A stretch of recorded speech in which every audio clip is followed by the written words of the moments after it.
ప్రకాశం జిల్లా బెస్తవారిపేట పట్టణంలో ఏ గ్రామ పంచాయతీకి సంబంధించిన రిక్షానో తెలియదు కానీ స్థానికంగా బ్రాందీ షాప్ వద్ద గత కొన్ని రోజుల నుంచి పెట్టి పంచాయతీ సిబ్బంది మర్చిపోయారు.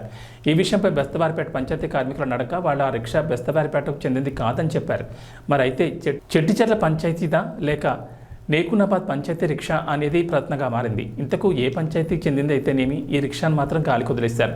ఈ రిక్షా ఎండకండి వానకు తడిచి తుప్పు పట్టిపోయి నిరుపయోగంగా మారింది.